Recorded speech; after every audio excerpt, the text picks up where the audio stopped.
Sekarang saya ke Pak Adan Damea. Terima kasih. Assalamualaikum warahmatullahi wabarakatuh. Memang kalau melihat judul ini penahanan Hamim ini karena dipolitisir atau murni.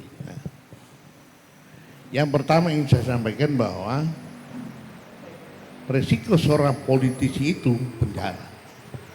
Makanya selalu saya katakan bahwa politisi itu kaki sebelah ada di penjara, kaki sebelah ada di kuburan. Itu resiko seorang politisi. Oleh karena itu, terkait dengan kasus HAMI ini, saya mengira bahwa kalau melihat kondisi yang ada sekarang, saya melihat bahwa pihak Kejaksaan Tinggi tidak menggunakan istilah mempolitisir perkara ini. Kenapa? Karena sebelum pemilu ada edaran Jaksa Agung, edaran Kapolri, edaran Mendagri, dilarang kalau orang masih calon untuk diproses. Apa yang dilakukan mereka? Nah, sudah calon. Karena memang ada aturan, edaran dikeluarkan oleh Jaksa Agung, kemudian Mendagri, kemudian Kapolri untuk tidak boleh menindaklanjuti atau memproses orang yang calon.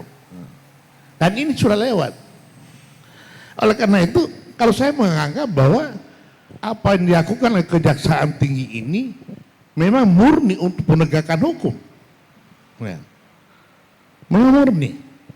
Tetapi seperti yang disampaikan oleh dokter tadi, tetap kita menghargai praduga tak bersalah. Ya. Tetapi kalau dari segi proses, memang sudah sangat wajar, karena sudah lama. Justru kalau boleh saya katakan, kenapa lama? Ya karena itulah ada intervensi politik. Karena Jaksa Agungnya pada waktu orang Nasdem. Makanya Pak Firdaus ngomong seperti itu. Karena Jaksa Agungnya orang Nasdem. Di situ persoalan. Sebenarnya itu kalau itu ada intervensi itu. Mengapa lama itu? Ya itu yang ada intervensi. Tapi kalau sekarang, saya yakin tidak ada intervensi. Ini penegakan hukum yang benar.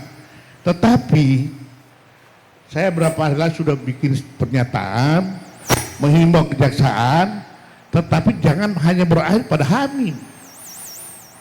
Nanti 3 tahun lagi baru ada lagi diproses. 3 tahun lagi baru ada proses. Sebagaimana disampaikan oleh Pak Desur atau Pak, cuma kepala desa yang sasaran. Ini pejabat-pejabat dibiarkan.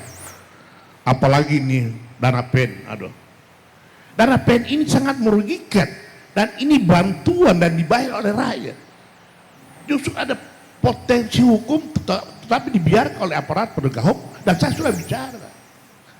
Bahkan itu jalan Panjaitan itu saya sendiri yang menyurat ke Kejaksaan Tinggi soal gratifikasi. Saya sudah menerima SPDP-nya. Langsung tembusan dari Kejaksaan Tinggi. SPDP sudah dimulainya penyidikan soal gratifikasi. Ini sudah tidak diam lagi. Oleh karena itu saya minta kejaksaan jangan cuma sekali-sekali lah. Cuma yang penting ribut lagi ya, diam lagi, tidur lagi. Pihak kejaksaan, aparat penegak hukum tidur lagi, termasuk Polda. Coba keterangan Polda ini macam-macam. Ini Panjaitan sudah selesai perhitungan BPKP, tapi sampai detik ini tidak ada langkah-langkah. Polda juga tidur. Jadi ini yang sangat disayangkan, kalau aparat penegak hukum modelnya semua begini, rusaklah Gorontalo ini. Ya. Bahkan saya selalu bilang, bahkan saya sampaikan ada aparat kejaksaan, aparat Polda di paripurna DPR, ada duduk mereka soal korupsi. Dan terima kasih kalaupun ada teman-teman LSM yang serius memberantas korupsi ini, tetapi saya berharap juga LSM ini juga jangan abu-abu. Ada juga LSM kasih tako baru meminta doi. Nah itu yang dulu. Ada juga LSM begitu, model. Jadi kalau memang niat untuk memberantas korupsi harus jujur. Jangan justru karena ini jadi alat untuk mendapatkan uang. Saya kira itu yang paling. Oleh karena itu, kalau persoalan Hamim dengan persoalan ditahan itu hak beliau, nanti akan kita buktikan di pengadilan. Tetapi kalau mau lihat prosesnya sudah cukup lama, memang kalau tidak salah Pak Dokter ya, 12 tahun ya, waktunya kadaluarsa ya, kalau korupsi ya, nah, sudah cukup lama. Ini maka apa yang dilakukan Kejaksaan Tinggi sekarang ini saya kira masalah ini ditunggu-tunggu oleh rakyat. Saya tidak sependapat kalau Hamim diproses karena mengganjal maju gubernur, jauh. Jadi jangan juga jadi alasan itu. Apalagi saya terus terang mengatakan Pak Hadi, saya termasuk kurang sependapat dengan pernyataan Hamim Pau. Tidak ada satu rupiah pun yang saya makan. Jangan seperti itulah. Biarlah proses hukum jalan, tapi jangan memberi keterangan yang tidak. Sebab aparat penegak hukum itu, sebagaimana tadi sampai kepada dokter tadi, minimal 2 bukti.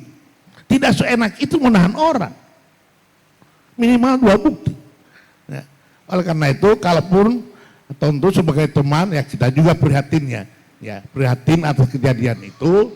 Tetapi tentu ini saya kira pembelajaran bagi semua para politisi di Gorontalo, dan saya berharap ini Umar Karim juga insya Allah akan jadi anggota dewan, mesti berani juga lah, ya ini Umar Karim ini, jadi jangan setelah dulu anggota dewan duduk diam doi, jadi itu forumnya, dan cuma itu forum untuk menyampaikan ini aspirasi, apalagi di Gorontalo.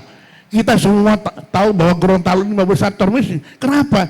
Karena kebijakan pemerintah yang justru didukung oleh DPR. Jadi itu persoalan. Saya 5 tahun anggota DPR, itulah mengakibatkan rakyat susah. Artinya kebijakan gubernur yang didukung oleh DPR, dan itulah. Tetapi DPR tidak pernah berpikir bagaimana. Oleh karena itu saya kembali ke masalah tadi. Kalau menurut saya bahwa Hamim Pau ini murni penegakan hukum, bukan politisasi, bukan politisasi.